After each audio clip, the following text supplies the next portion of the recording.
एक ऐसी European country जिसमें लगभग 45 से 60 दिन लगते हैं अप्रूवल के।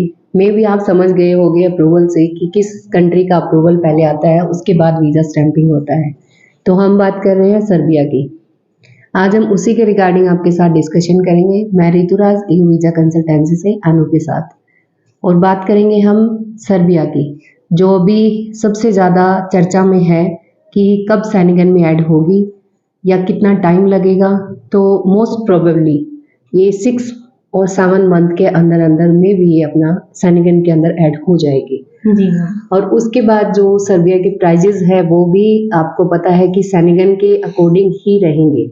और ये सबसे पहले मैंने प्राइस की बात इसलिए की है क्योंकि जब भी कोई कैंडिडेट शेंगन में जाने के लिए सोचता है तो वो पीछे क्यों हट जाता है, वो सिर्फ और सिर्फ प्राइस को देख के पीछे हट जाता है कि शेंगन कंट्रीज के प्राइस काफ़ी हाई होते हैं। एक मिडिल क्लास या एक आप बोल सकते हो कि गरीब बच्चा उस चीज़ को अफोर्ड नहीं कर सकता। तो इसीलिए मैंने आज स्पेशली इसी कंट्री के रिगार्डिंग आपके साथ डिस्कशन करना चाहूँगी थोड़ा सा डिटेल में, क्योंकि अभी जो ये कंट्री है इसमें कम बजट के अंदर आप एंट्री ले सकते हो, आप वहाँ जाके जॉब कर सकते हो, अपनी लाइफ को सेट कर सकते हो, आप एक अच्छी यूरोपियन कंट्री बोल सकते हो उसमें आप अगर अभी चले जाते हो तो। क्योंकि जब ये शेंगन के अंदर आ जाएगी तो उसके बाद वही प्राइजेस बढ़ जाएंगे, जैसे कि बुल्गारिया का है, क्रोशिया का चल रहा है, और जैसे बाकी जितनी भी शेंगन कंट्रीज है उनके प्राइजेस चल रहे हैं। ऑलमोस्ट 7 अबव ही जाते हैं वो आपका, कितना भी अगर हम कम से कम करें तो भी। तो ये आपके लिए सबसे पहले मैं उन कैंडिडेट्स को जो मेरे लगभग 17 अप्रूवल्स आ चुके हैं सर्बिया के, उनको मैं कॉन्ग्रेचुलेशन बोलना चाहूँगी।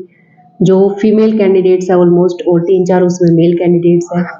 एक मेरे कैंडिडेट का वीज़ा स्टैंपिंग मेरे सामने है, जो हम वही है अनबॉक्सिंग नहीं कर पाए थे, टाइम बहुत कम है क्योंकि ऑलरेडी बुल्गारिया का काम चल रहा है, साथ के साथ सबमिशन चल रही है, आप देख भी रहे हो। तो जब भी टाइम मिलता है बीच में आपके सामने जो एक आप बोलते हो कि मैम वीज़ा दिखाइए, तो ये आप देख सकते हो सर्बिया का वीज़ा है हमारा, इंडियन कैंडिडेट है, और इनका स्टैंपिंग लगभग आपका 7 से 10 दिन कह सकते हो, 10 दिन के अंदर इनका स्टैंपिंग होके अपने पास आया है। तो मैं इनको कॉन्ग्रेचुलेशन बोलना चाहूँगी। और बाकियों के जिनके लाइन में है अभी स्टैंपिंग के लिए, जिनका हम भी वेट कर रहे हैं, जो ऑलमोस्ट नेपाली कैंडिडेट्स हैं मेरे और 2 इंडियंस हैं, तो उनका भी स्टैंपिंग जैसे ही आएगा बिल्कुल आपके सामने हम आपको दिखाएंगे डिटेल में। और मैम इनका थोड़ा सा जॉब के बारे में बताएंगे कि किस जॉब के अंदर कैसे गए हैं, और अभी करंट में अपने पास सर्बिया की कौन कौन सी वैकेंसीज चल रही है। और क्यों मैं आपको इसलिए बोल रही हूँ पहले कि जैसे शेंगन में ऐड हो उससे पहले आप इसके आप बोल सकते हो हिस्सा बन जाइए इस कंट्री का, क्योंकि आपके लिए बहुत इजी रहेगा। इसमें कम बजट के अंदर शेंगन में आप बोल सकते हो चले जाओगे आप, अभी नहीं तो 6-7 मंथ के बाद, ईयर के बाद बोल सकते हो, जितना भी जो भी टाइम लगेगा, बट ये आएगी शेंगन के अंदर। अभी वही टाइम है मैम जिसके अंदर आप लो बजट के अंदर एंट्री कर सकते हो इस कंट्री में। और करनीन के बारे में बात कर लेते हैं हम। ये जो कैंडिडेट है इनका सिलेक्शन हुआ है वो CV सिलेक्शन हुआ है, इनका कोई भी इंटरव्यू नहीं हुआ है। और ऑलमोस्ट 500 to 700 यूरोज इनकी बेसिक सैलरी रहेगी। कंस्ट्रक्शन हेल्पर में इनका जो नंबर है वो आया है, और फूड और अकोमोडेशन भी कंपनी प्रोवाइड करवा रही है। तो ऑलमोस्ट सारी ही फैसिलिटीज इनको दी जा रही हैं। कुछ और वैकेंसीज के बारे में भी बात करेंगे हम आज। कुछ अपने पास में अभी अवेलेबल हैं जो रहेंगी ट्रैक्टर ड्राइवर की। अगर आपके पास में वैलिड ड्राइविंग लाइसेंस है, लाइट लाइसेंस है, हैवी की रिक्वायरमेंट नहीं है इसमें, तो आप इसमें अप्लाई कर सकते हो। सिमिलरली 500 to 700 यूरोज आपकी इसमें भी सैलरी रहने वाली है, जो कि इंडियन करेंसी में अब बन जाती है अराउंड 60,000 से 70,000 के आसपास। इसके अलावा कंपनी आपको फूड और अकोमोडेशन भी देगी। और अगेन इसके अंदर भी कोई इंटरव्यू नहीं है, जनरल से एक कॉन्वर्सेशन करना चाहता है एम्प्लॉयर, ताकि वो आपके साथ में थोड़ा सा डिस्कशन कर सके, दैट्स ऑल। तो इसमें आप अप्लाई कर सकते हो। इसमें सिर्फ 2 ही वैकेंसीज रहती है, तो लिमिटेड ही स्लॉट है अपने पास इसमें।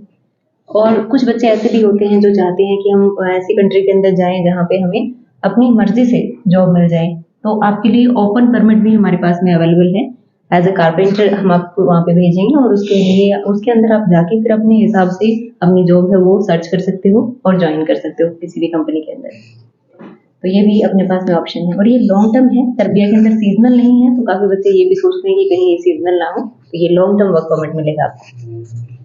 तो जैसा कि मैं हमने डिटेल बताया, अपने पास दोनों ऑप्शंस ही अवेलेबल है। कुछ कैंडिडेट चाहते हैं कि हम जॉब नहीं करना चाहते, हम सिर्फ एंट्री करना चाहते हैं सर्बिया के अंदर, तो ये एंट्री के लिए सबसे बेस्ट ऑप्शन है, ओपन वर्क परमिट का बोल सकते हो आप। और दूसरा, अभी जो अपने पास होटल वाली जो वैकेंसीज है, जो फीमेल की मैम ने बताई है, उसमें भी कुछ में इंट्रोडक्शन वीडियो से आपका काम चल जाएगा, किसी में आपका इंट्रोडक्शन और वर्किंग वीडियो, क्योंकि अलग अलग अटेंडेंट के लिए मैम।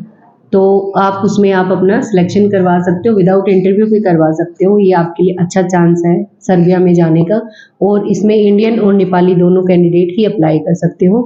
दूसरा एक चीज़ नेपाली के लिए मैं इम्पोर्टेंट एक चीज़ और बताना चाहूँगी, जैसे क्रोएशिया में अभी थोड़ा सा र्यूमर्स चल रहा है, र्यूमर्स बोल सकते हो या कुछ न्यूज़ बोल सकते हो कि नेपाली कैंडिडेट्स को अभी वहाँ पे कुछ कंपनीज हायर नहीं कर रही है। तो बिल्कुल हो सकता है, क्योंकि जैसे पिछली बार बांग्लादेशी को बैन कर दिया गया था, अभी नेपाली कैंडिडेट्स के ऊपर आप बोल सकते हो कि प्रॉब्लम आ सकती है। तो उनके लिए अभी एक ही चांस बचता है, अगर आप सर्बिया जाते हो तो आपके लिए वेल एंड गुड रहेगा कम बजट के अंदर, क्योंकि उसके बाद आप सेनेगल में और कहीं मूव कर सकते हो। बट अगर क्रोएशिया में बैन कर दिए जाओगे आप, तो आपको फिर प्रॉब्लम हो जाएगी। जैसे बांग्लादेशी कैंडिडेट को प्रॉब्लम हो रही है, उनको कहीं पे भी चांस ही नहीं मिल रहा है कहीं भी अप्लाई करने का। बिल्कुल मैम, बहुत रिक्वेस्टें आती हैं कि हमारा करवा दीजिए, बट प्रॉब्लम वही है कि जहाँ से बैन हो जाते हैं वहाँ फिर दोबारा जाने का चांस नहीं मिलता। बिल्कुल, तो ये आपके लिए जो सर्बिया कंट्री है, ये सबसे बेस्ट है। इसके अंदर आप 45 से 60 दिन के अंदर अपना अप्रूवल ले सकते हो, और बहुत कम समय के अंदर और बहुत लो बजट के अंदर आप इसमें एंट्री कर सकते हो। अच्छी जॉब मिल जाएगी आपको। और बाकी मैंने आपको स्टार्टिंग में बेनिफिट्स बता ही दिए कि जैसे ये सेनेगल में ऐड होगी, उसके बाद आपका इसमें जाना मुश्किल हो जाएगा प्राइजेस की वजह से। तो आपके लिए ये सबसे बेस्ट टाइम बोल सकते हो इस टाइम पे, अगर आप अप्लाई करते हो। तो जितने भी नेपाली कैंडिडेट्स हैं जो हाउसकीपिंग का काम जानते हैं, वो मेल है, फीमेल है, कंस्ट्रक्शन के भी काफ़ी सारे ऑप्शंस हैं, और भी काफ़ी सारी वैकेंसीज अपने पास अभी चल भी रही है और आनी भी है। तो सर्बिया के लिए जितने इंडियन और नेपाली कैंडिडेट्स हैं जो भी वेट कर रहे हैं यूरोपियन कंट्री के अंदर जाने में कम बजट के अंदर, तो सर्बिया आपके लिए सबसे बेस्ट ऑप्शंस है। बिल्कुल मैम, एक चीज़ मैं और भी ऐड ऑन करना चाहूँगी मैम, क्योंकि काफ़ी सारे बच्चे इस बात से भी नहीं वो करते हैं इसके अंदर प्रोसीड की, सबको लगता है कि सबमिशन वाला, कुछ बच्चों को पता भी होगा, कुछ को नहीं भी पता होता, तो उनकी नॉलेज के लिए मैं बताना चाहूँगी। इसके लिए आपको पर्टिकुलर यहाँ इंडिया आके सबमिशन करवाने की रिक्वायरमेंट नहीं होती है।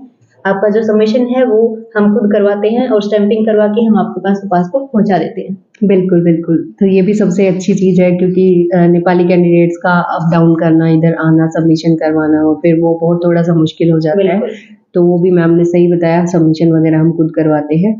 और बाकी कुछ आपको डिटेल में जानना चाहते हो सर्बिया के रिगार्डिंग, या उनका सिलेक्शन मोड के बारे में, या कुछ वैकेंसीज़ के बारे में, तो आप हमसे डायरेक्ट कॉन्टैक्ट कर सकते हो, जो स्क्रीन पे नंबर है कॉल कर सकते हो। और B2B एजेंट्स के लिए भी बेस्ट ऑप्शंस है, अगर आप भी डील करना चाहते हो सर्बिया के लिए, अगर आपके पास बल्क में कैंडिडेट है, तो आप हमसे कॉन्टैक्ट कर सकते हो। Thank you so much. Thank you.